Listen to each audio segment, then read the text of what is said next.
আসসালামু আলাইকুম। সবাই কেমন আছেন? আশা করি সবাই ভালো আছেন। আজ আপনাদের জন্য নিয়ে এসেছি নতুন গল্পের প্রথম পর্ব। আশা করি গল্পটি আপনাদের ভালো লাগবে। তাহলে চলুন শুরু করা যাক। আজ আমি আমার ফ্যামিলিকে নিয়ে আমার জন্য মেয়ে দেখতে এসেছি। প্রায় অনেকক্ষণ ধরে বসে আছি সোফায়, কোনো এক প্রতিবন্ধীর মতো। এদিকে সবাই যখন এই কথা সেই কথা নিয়ে হাসাহাসিতে ব্যস্ত, আমি তখন অপেক্ষা করছিলাম ও কখন আসবে। প্রায় ৩০ মিনিট পর ও সবার সামনে এসে সালাম দিয়ে ঠিক আমার সামনাসামনি বসে। যে আমি ওর আসার জন্য অপেক্ষা করছিলাম, সেই আমি মুহূর্তের মধ্যে অস্বস্তি বোধ করছি। বিষয়টা অস্বস্তি নাও বলা যেতে পারে। কেমন যেন সমস্ত নার্ভাস আমাকে আচ্ছন্ন করে তার কাছে নিয়েছে। সবাই যখন ওকে টুকটাক কিছু প্রশ্ন করতে লাগলো, আমি তখন আর চোখে ওকে বারবার দেখছি।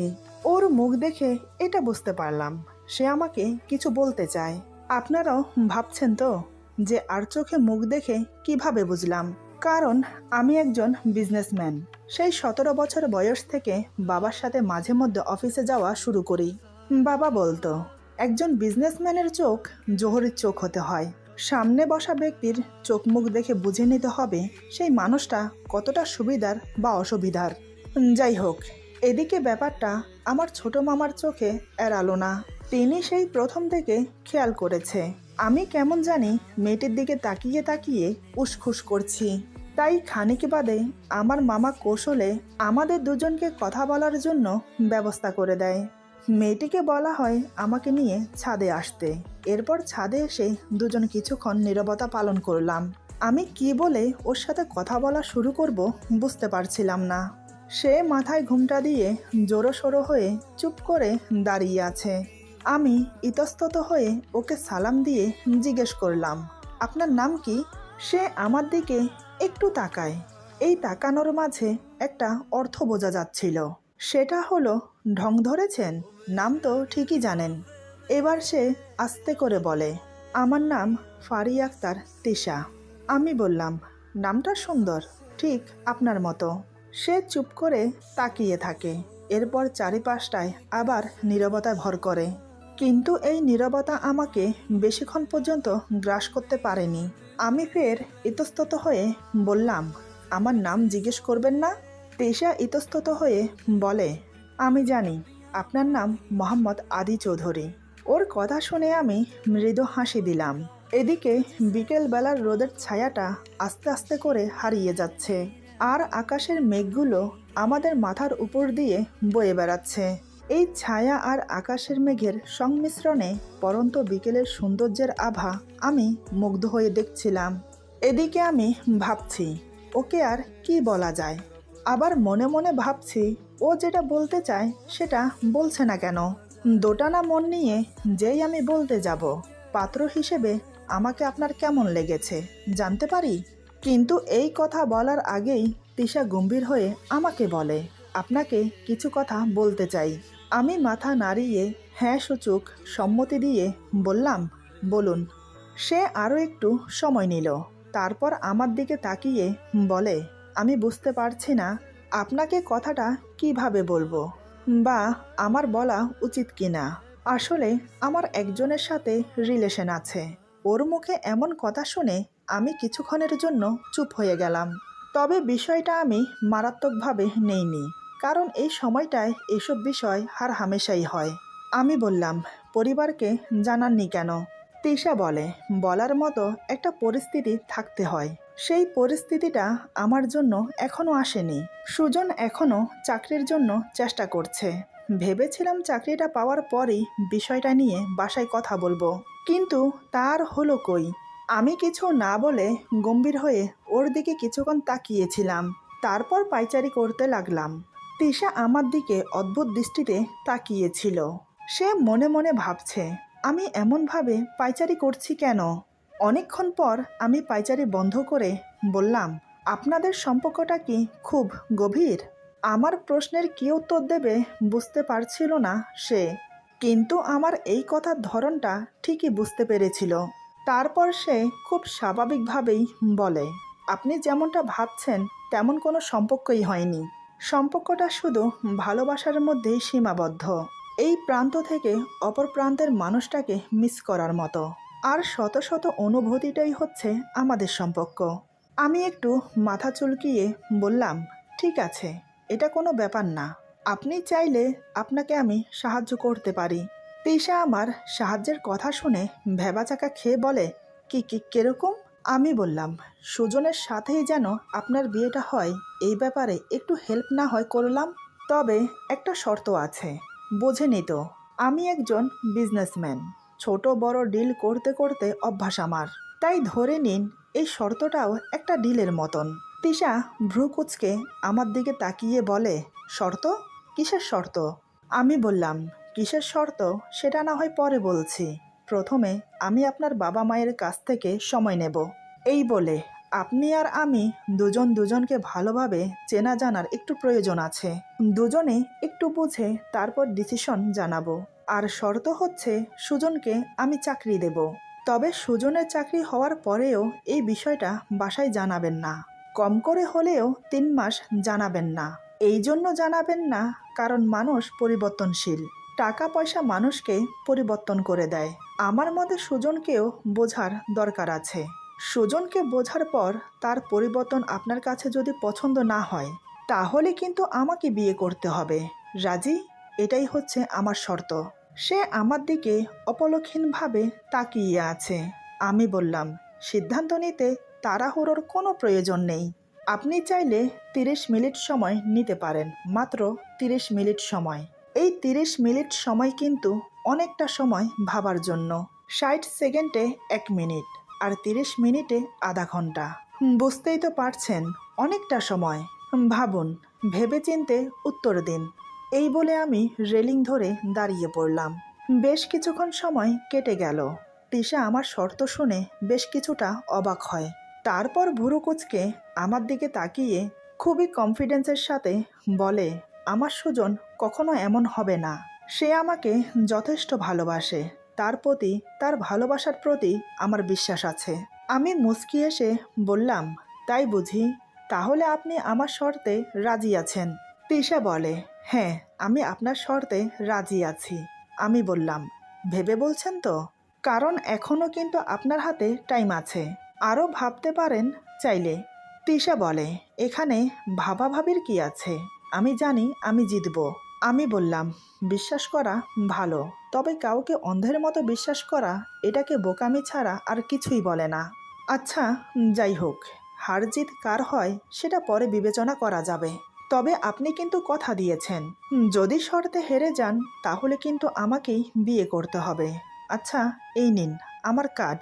যখন যেটার প্রয়োজন হবে ফোন দেবেন, কোনো সংকোচ করবেন না।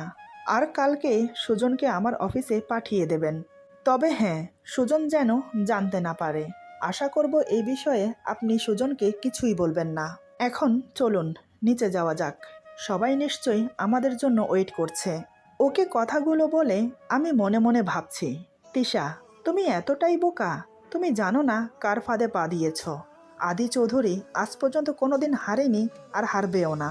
তবে আমি এই শর্ত না দিয়ে বিয়েটা ক্যান্সেল করে দিতে পারতাম, কিন্তু এই পরন্ত বিকেলের উন্মাদ করা সৌন্দর্যের মাঝে তার শরীরের স্নিগ্ধ গন্ধটা আমার ভেতরটাকে যখন নাড়িয়ে দিল, তখন আমি আমার মাঝে ছিলাম না।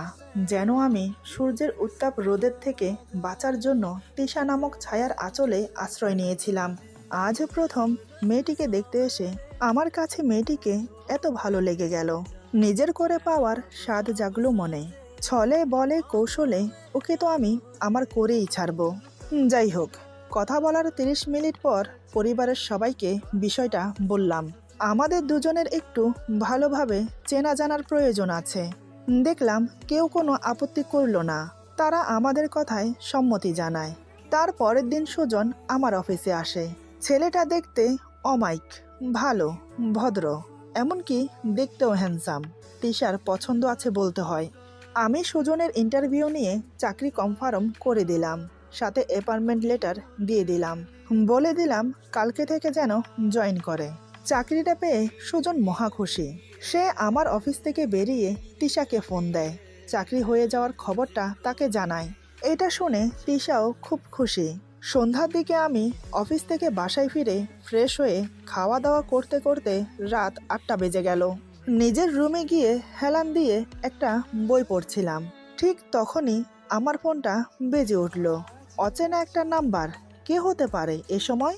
আমি ফোনটা রিসিভ করে বললাম, হ্যালো, কে বলছেন? অপর প্রান্ত থেকে একটা মেহেলি কণ্ঠ ভেসে আসে। হ্যালো, আমি কি আদির সাথে কথা বলছি? আমি বললাম, জি, আমি আদি, কিন্তু আপনি কে বলছেন? তিশা বলে, আমি তিশা। আমি বললাম, ও আপনি, তা কেমন আছেন? তিশা বলে, জি ভালো, আপনি কেমন আছেন? আমি বললাম, এই তো কোনো রকম। তা হঠাৎ এত রাতে ফোন, সব কিছু ঠিক আছে তো? তিশা বলে, আসলে আমি ফোন করেছি আপনাকে ধন্যবাদ জানানোর জন্য। আপনি আমার যে উপকারটা করলেন তার জন্য আপনাকে ধন্যবাদ দিলেও কম হবে।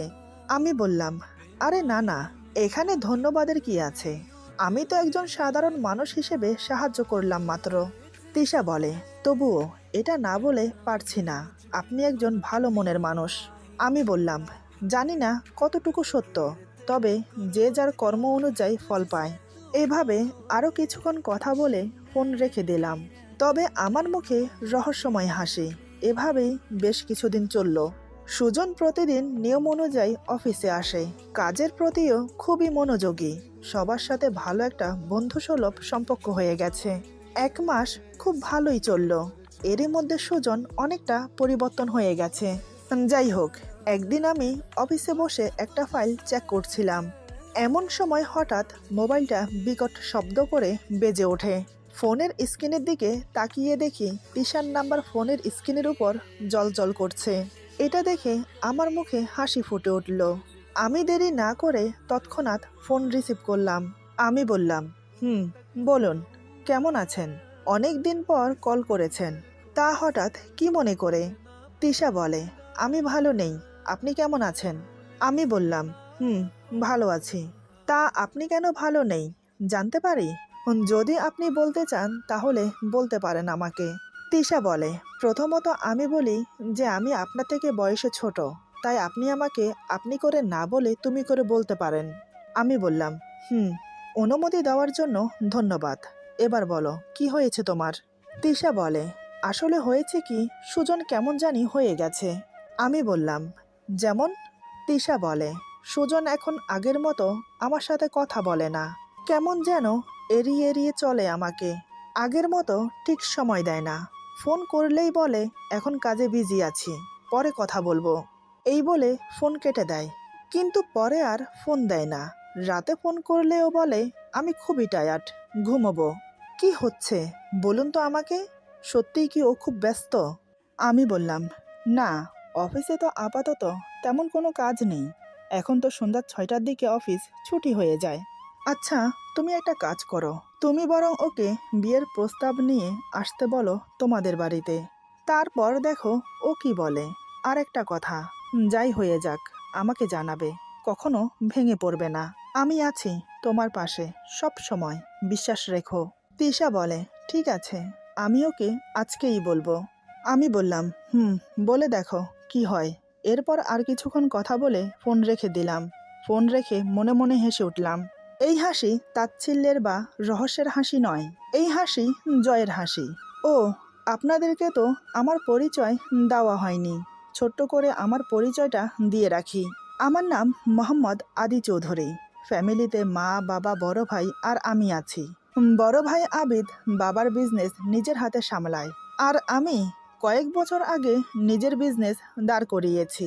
মোটামুটি আমার বিজনেস ভালোই চলছে। নিজের বিবরণ বলতে গেলে আমি দেখতে উজ্জ্বল ফর্সা, সুঠাম সুদর্শন এক যুবক। এক কথায় বলতে গেলে আকর্ষণীয় দেহের গঠন ও মুখের আদল, যার তার নজর কাড়ে। আর স্বভাব চরিত্র, আমি একদম অন্য ধরনের মানুষ। খুবই খুঁতখুঁতে, ভালোর সময় অনেক ভালো, আর রেগে গেলে পুরো সাইকো। এজন্য আমাকে আমার ফ্যামিলি পর্যন্ত নুয়ে চলে, মানে আমাকে তেমন একটা কেউ ঘাটায় না। যাই হোক, এদিকে আমি প্রহর গুনতে লাগলাম, তিশা কবে আমাকে ফোন করবে। প্রায় 1 সপ্তাহ পর অবশেষে তিশার ফোন এলো, তাও আবার অনেক রাতে। ঘড়ির দিকে তাকিয়ে দেখি রাত 12টা বাজে। এত রাতে ফোন, বিষয়টা কি হলো বুঝলাম না। সচরাচর এত রাতে সবাই ঘুমিয়ে যায়, আমিও ঘুমিয়ে গিয়েছিলাম। তিশার ফোন আসাতে উঠে বসলাম, ততক্ষণে ফোন কেটে গেছে। এবার আমি ওকে ফোন করলাম। তিশা ফোন রিসিভ করে কান্না করছে। বুঝতে পারলাম যেটা হবার ছিল সেটা হয়ে গেছে। এইটাই তো আমি চেয়েছিলাম। আমি বুঝেও না বোঝার ভান করে বললাম, তিশা, কি হয়েছে? তুমি কান্না করছো কেন? তিশা কান্না করতে করতে বলে, আমি হেরে গেছি। ও আমাকে প্রত্যাখ্যান করেছে। আমি এখন কি করব? আমি বললাম, দেখো, তুমি এভাবে কান্না করো না। কান্না করলেই কি সবকিছু সমাধান হয়ে যায়? আর তুমি এভাবে ভেঙে পড়ছো কেন? আমি তো বলেছি তোমাকে আমি আছি, আর তুমি হেরে যেতে পারো না। নতুন করে শুরু করবে জীবন, সমস্যা কি? এখন নিজেকে শান্ত করো। এদিকে সে কান্না করেই যাচ্ছে। তাই 1 ঘন্টা ধরে অনেক বুঝিয়ে সুজিয়ে ওকে শান্ত করলাম। তারপর ফোন রেখে ভাবনায় পড়লাম। এখন আর দেরি করা যাবে না। এখন আমাকে মোক্ষম চালটা চালতে হবে, মানে তিশাকে বিয়ে করে নেওয়া। তাই আমি মা বাবাকে ওদের বাড়িতে পাঠিয়ে বিয়ের দিন তারিখ ঠিক করতে বললাম। এবার তিশা কোনো আপত্তি করল না, কারণ শর্ত অনুযায়ী সে হেরে গেছে। তাই সে